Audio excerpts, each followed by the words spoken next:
한국군이 이미 우크라 전쟁에 참전하고 있는 것으로 알려져 충격입니다. 이미 3차 대전이 시작됐다고 언론들은 보고 있습니다. 충격적인 소식에 미국 대통령 관계자들은 눈물을 흘리면서 한국을 아낌없이 지원해주겠다고 나섰습니다. 러시아의 우크라이나 침공 이후 사이버 전쟁도 확전 양상입니다. 일상을 마비시키는 사이버전은 재래식 전쟁에 못지않은 파급력을 보입니다. 분단국이자 IT 강국인 한국 역시 예외가 아닙니다. 디지털 서비스 의존도가 높아진 만큼 정부 공공기관과 대기업, 개인 대상 탈취도 일상화됐습니다. 사이버 전쟁과 진화하는 해킹의 유형, 우리의 대응 수준과 새 정부의 보안 정책 방향을 짚어보겠습니다. 러시아의 우크라이나 침공이 한 달을 넘어선 가운데 온라인에서도 사이버 전쟁이 치열합니다. 서방은 세계 3차 대전을 우려해 직접적인 군사 개입은 삼가고 있지만 사이버 공간에서는 이미 러시아 대 우크라이나와 연합군의 화력 경쟁이 불을 뿜고 있습니다. 러시아 경제 제재에 동참한 한국도 러시아의 사이버 공격 가능성을 배제할 수 없습니다. 지난 21일 조 바이든 미국 대통령은 성명을 통해 러시아가 사이버 공격 선택지들을 검토한다는 첩보가 늘어난다며 민간 부문은 전 국민이 이용하는 주요 서비스의 보호 조치에 나서라고 밝혔습니다. 러시아가 서방의 제재에 따른 보복성 해킹 공격에 나설 것임을 기업들에게 경고하기도 했습니다. 백악관이 긴장할 정도로 러시아는 세계 최고 수준의 사이버 전력을 갖췄다고 평가받습니다. 오래전부터 세계 각국의 기관 기업 해킹은 물론 주요 인물 등에 대한 정보 수집, 여론 조작 등 포괄적 사이버 전술을 구사해 온 것으로 추정됩니다. 러시아는 우크라이나 침공을 앞두고도 그 실력을 발휘했습니다. 러시아는 지난달 24일 침공 전후 악성 코드를 살포해 우크라이나 정부 전산망 마비를 시도했고 디도스 공격으로 군사 경찰 관련 네트워크를 일시적인 불능 상태에 빠뜨렸습니다. 앞서 2008년 조지아 침공, 2014년 크림반도 병합 등 주요 군사 작전을 펼칠 시기에도 러시아는 이번과 비슷한 형태의 대규모 사이버 공격을 전개했습니다. 이번에는 우크라이나도 당하고만 있지는 않았습니다. 오히려 글로벌 연합군과 함께 응전하면서 러시아를 당혹스럽게 만들었습니다. 세계적으로 유명세를 떨친 글로벌 해커 집단 어나니머스와 해킹그룹 NB65 등이 참전을 선언했고 미하일로 페도로프 우크라이나 부총리 겸 디지털 장관이 트위터에 우리는 IT 군대를 만들고 있다고 올리면서 전 세계에서 자발적 사이버 민병대가 몰려들었습니다. 이들의 활약상도 실시간으로 공개됐습니다. 개전 이후 수일 동안 어나니머스는 러시아 크렘린궁과 국방부 사이트를 마비시켰고 러시아 국영 TV 채널을 해킹해 러시아의 우크라이나 침공을 비판하는 방송을 송출했습니다. 국영통신사 타스의 홈페이지는 블라디미르 푸틴 대통령을 비난하는 메시지로 뒤덮였습니다. 국내 보안기업 스틸리언의 신동휘 부사장 겸 CTO는 사이버전 목적은 실제 인프라는 물론 적국 국민 머릿속 정보와 인식을 공격하는 것이라고 말했습니다. 온라인 세계대전은 한국까지 번질 수 있습니다. 우리 정부가 국제사회의 테러 제재에 동참하고 있어서입니다. 이에 과학기술정보통신부와 국가정보원도 지난 21일 민간 공공 분야의 사이버 위기 경보 단계를 기존 관심에서 주의로 높이고 공공기관 기업들의 정보 시스템 점검 강화 및 사이버 위협에 대비한 24시간 대응 체계를 주문했습니다. 정부 관계자는 아직은 러시아 해커에 의한 국내 피해는 접수되지 않았지만 언제든지 공격 대상이 될 수 있는 만큼 긴장을 늦출 수 없다고 강조했습니다. 실존하는 위협 세력, 북한의 존재는 한국의 사이버 보안 강화 필요성을 더욱 배가시키는 대목입니다. 대표적인 사례가 일명 김숙희 그룹입니다.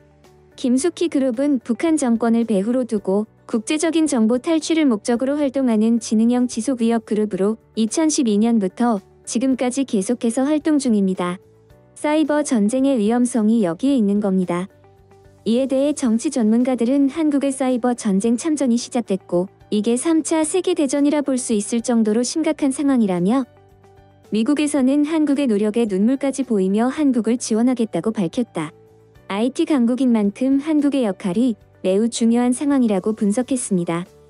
다음은 해당 소식을 접한 국내 네티즌들의 반응입니다. 친미 친중 운운하는 것들은 생각 좀 하고 살자. 그 어느 쪽도 우리 미래를 보장하지 않는다. 미국 편에 서도 우리는 미국의 방패나 창 끝에 설 수밖에 없고 그렇다고 중국 편에 선다고 득될 것도 없다.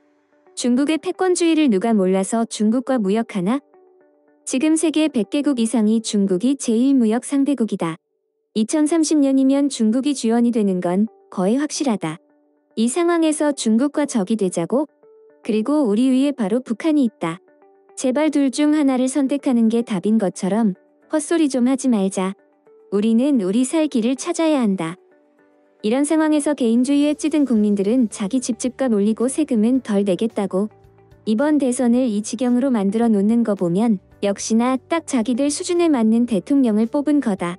국민들은 청와대에 가기 싫다는 당선인에게 표를 더 줘가지고 이 난리를 만드냐고요.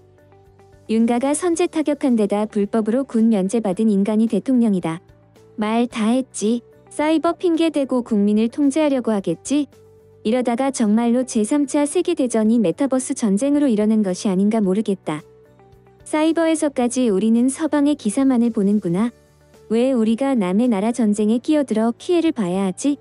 뭐가 진실인지도 모를 사이버 비방전에서 왜 우리가 한쪽 편을 들어야 하나?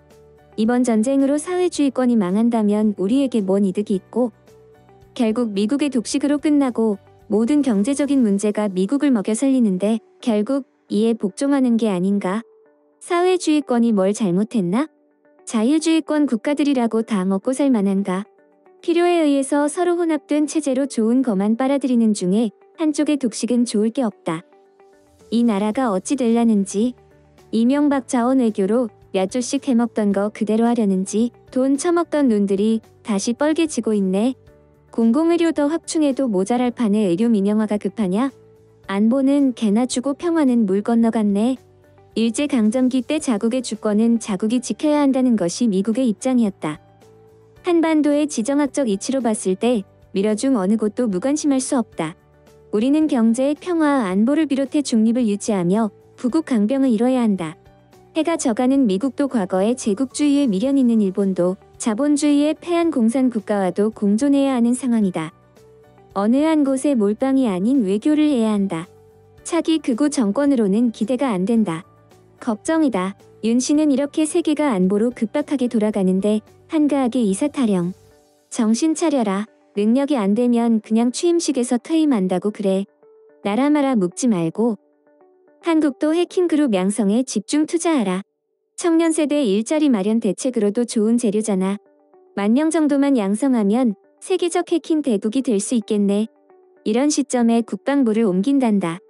약소국은 강대국의 전쟁터가 되는 게 현실이다. 강대국은 영토 안에서 전쟁을 안 벌린다. 죽는 건 약소국 백성이고 파괴되는 것도 약소국 영토이다. 한반도 전쟁이나 국제 도발을 제일 반기는 게 일본인데 국내 왜구들 그 많은 재산 때문에 도망가는 게 딜레마일 거다. 한국도 여기서 자유로울 수 없는 게 댓글들 보면 조직적으로 소련 옹호하고 우크라더러 항복하라는 글들이 많이 달린다. 미래엔 무식하고 힘만 센 인간 병기는 필요 없고 소수의 사이버 전략가만 있으면 된다. 근데 어쩌니 오랫동안 남성 중심으로 내려온 이 문명은 이런 소프트웨어도 남자가 주도하니 한국까지 확전되기 전에 급사해야 국민이 살 텐데 이 시기에 청와대 옮겨도 국방부 괜찮나? 참 무서운 세상이다. 인간의 머리가 어디까지 갈까? 소식 마치겠습니다. 내용 유익하셨다면 구독과 좋아요 알림 설정 꼭 부탁드립니다. 여러분의 작은 행동 하나가 대한민국의 국격을 높입니다. 대한저널은 더 나은 세상을 위해 내일도 최선을 다하겠습니다. 감사합니다.